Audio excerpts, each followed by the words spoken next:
Sad to be leaving Posada de Santa Fe this morning. Really amazing property. And we're back on Route 66 today. Really short drive today though, just to Albuquerque. Let's go. Ah, coffee.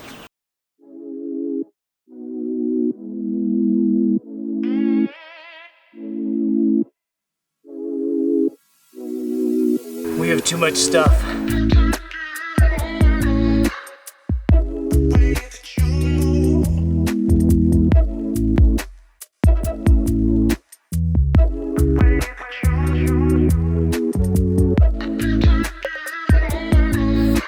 So, I made it here to Albuquerque. I'm at the Marriott in Albuquerque, and I'm excited to be here because later today I'm gonna go up the tram and shoot some pictures. But I'm even more excited for what's in this box, this massive, massive box. Because, as you know, yesterday I had a problem with this bag and this zipper basically just being destroyed. In fact, it's not just destroyed in one place, it's destroyed in 3 places. It's just cheap quality. And I cannot stress how much this annoys me because this Manfrotto bag was as close to the perfect travel bag as I've ever found. With like 2 minor adjustments, it would be perfect. It needs to be slightly bigger. This back padding should be like nice and strong and not hurt your back when you wear it because the camera gear, you can feel it on your back right through there. And of course, it needs to be better quality. I think this bag was like $150, and I would gladly pay $100 more for a bag with more quality or higher quality. Just better. I think that a company just needs to let me make a bag. That's it. The past 2 days, I've been carrying my camera gear in this bag because I can't get into the pockets in there. So I ordered a rush delivery bag. I did no research. I just grabbed the first one that looked cool, to be honest. And I just realized I need a knife. Luckily, I had room service, which was delicious. Yeah, so I had no idea what I wanted. And all I knew is I wanted a bag that was cool and that I could pack stuff and travel and use for carry-on. The one big concern about the bag I bought is there was no mention of a laptop case or a laptop holder, which would suck for me, but hopefully I can find a way around it. So again, I just went onto Amazon and I looked through a bunch of bags. Everything had its flaws and I just needed a bag quick. So I literally just grabbed I kind of winged it, so hopefully this works. I went with a bag from Burton, which is a snowboard company and skateboard company, I know, but it just seemed like it would work. It's bigger.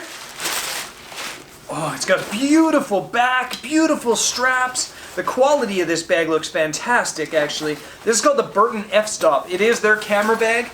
I have not done any research, as I mentioned, but it's got lots of pockets for stuff on the side, which is important for me. A really, really nice back. That looks beautiful for walking around.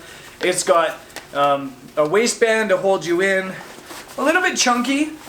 A little bit chunkier than I'd like, but that's okay. On the top, there's a pocket. There's a pouch that looks like it's waterproof. I wish this pouch was slightly bigger, but that's okay. And then let's see what the camera compartment looks like. Straps across for a tripod, so that looks nice.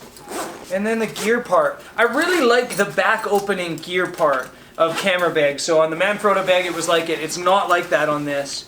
I wish it opened from the back. And I know the Low Pro bag, the green one, I can't remember what it's called, does that. And maybe I should have just gone with that bag, but anyways. Opens and there's just tons and tons of room in here. In fact, yeah, there's way more than enough room in that bag. So I can definitely house things in here. I can house my DSLRs, I can house my headphones and things like that.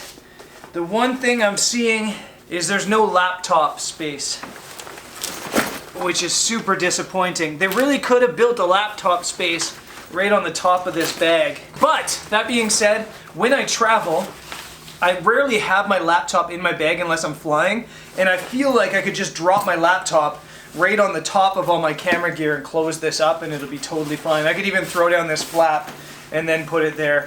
Yeah, dear Burton, if you do another camera bag, just put a slot on the back, another back zipper, and then we can slide laptops right into there. That would be perfect. Yeah, it's a nice bag. It's definitely an upgrade. And I guess let's head up the tower, or not the tower, let's head up the tram and hopefully get some cool photos.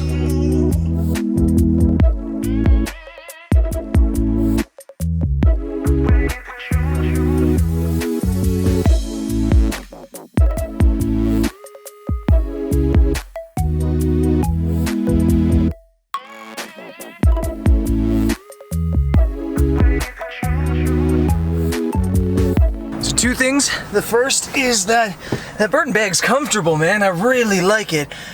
Definitely a step up from the Manfrotto bag in terms of comfortableness walking. And second thing, I was planning on taking the tram up to the top of one of the mountains until I just looked online and found out that they close at 8. And sunset's just after 8. And I thought that was going to be a problem, but then I found out there's actually a road that goes to the top of that same peak. So we're going to drive there. So the peak I'm going to is called Sandia Peak. Sandia in Spanish means watermelon, and apparently it's called Sandia Peak because at sunset this mountain all totally lights up with that alpenglow. But I'm not at the peak yet. I wanted to stop on the way to the peak to do a little bit of location scouting and wandering around since I do have a ton of time.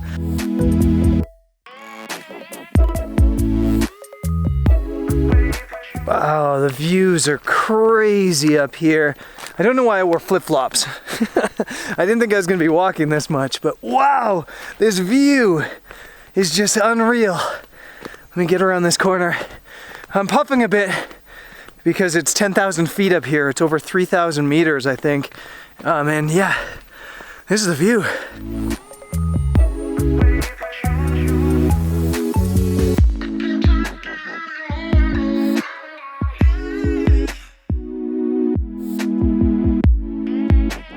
I have no idea where I am because the park maps aren't really great here. They don't really tell you distance or anything.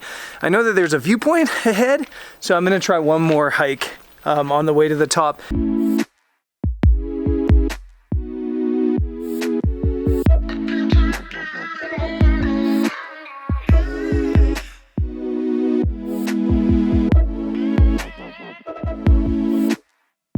Another just fantastic viewpoint, but viewpoint does not equal photo point. So let's keep pushing to the top. I've got to start making a move. It's about an hour until sunset.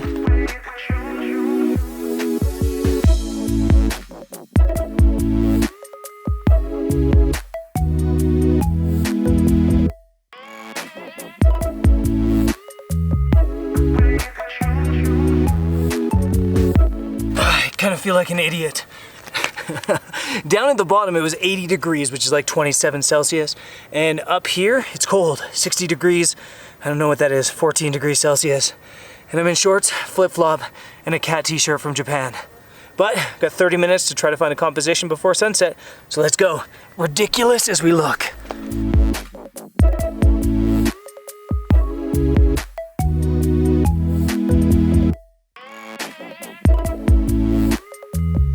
The views at the very top are phenomenal. You can see forever, all the way across Albuquerque. But I can see already that's not the shot I want. That's not what I want to be doing with my life. So I saw there's another trail that way. I'm not sure I have time to get over there. As usual, I'm kind of frazzled and racing around, but that is life sometimes on the road when you're doing a project like this. So I'm gonna race over there and see if we can find something along the way. But amazing, amazing up here. Just need to find that shot.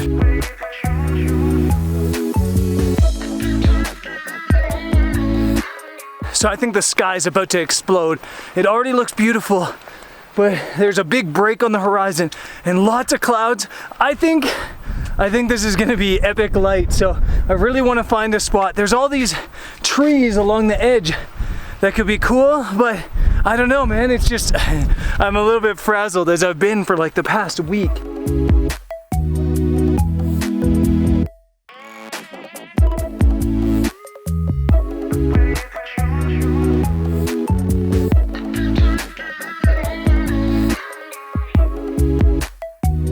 Turns out running in flip-flops at 10,000 feet makes you lose your breath.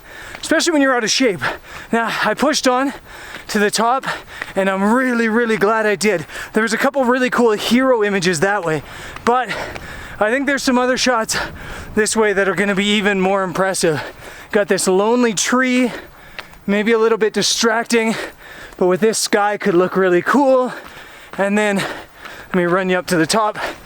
Up here, you basically have this shelf that we're sitting on, and it's a straight drop, straight down, I don't know, way too long. And way off in that distance, there's some sort of building. I don't know what it is. I think maybe the old tram building or something like that. But you've got this big, huge landscape here. So I'm gonna set up and work on these two shots.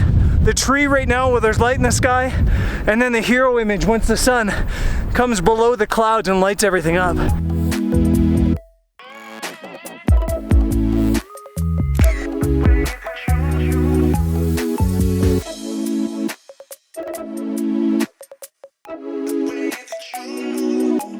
Shot number one's dialing up right now as the sun's coming through, and this might be a bit of a challenging exposure.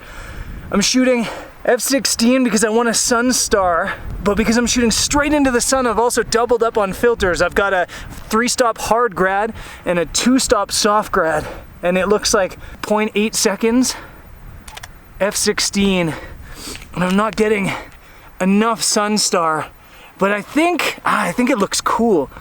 Just maybe, I'm gonna do a second exposure and then maybe blend these two together because I'm not getting enough light in one and a bit of the foreground there. So I'll blend these later in post, but this is shot number one.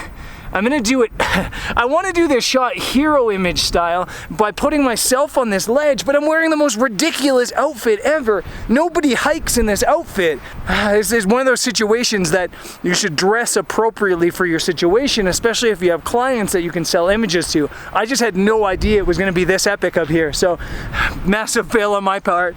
I look like a Mickey Mouse character.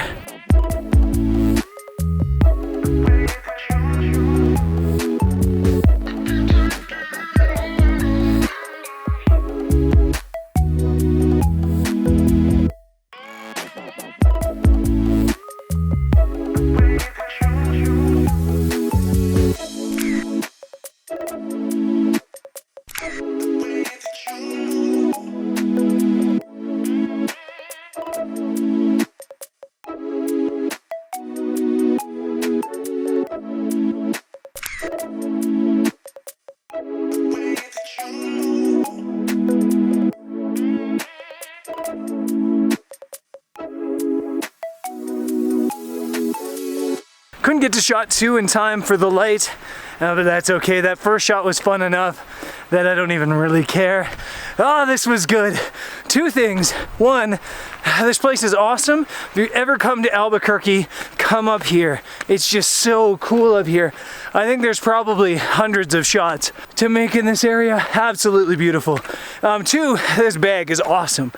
I had my reservations about it when I unpacked it, but as I used it today, I absolutely love it. This was the best choice. And yes, I'm gonna have to figure out a solution for my laptop, but just the quality of this bag, the build quality, the functionality, yeah, it's perfect for me. So I'm really stoked with it, and yeah, I'm stoked with how today went.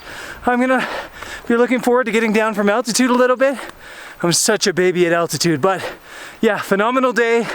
And I guess it's time to say goodbye. I'll see you guys tomorrow as we head towards Flagstaff. Peace.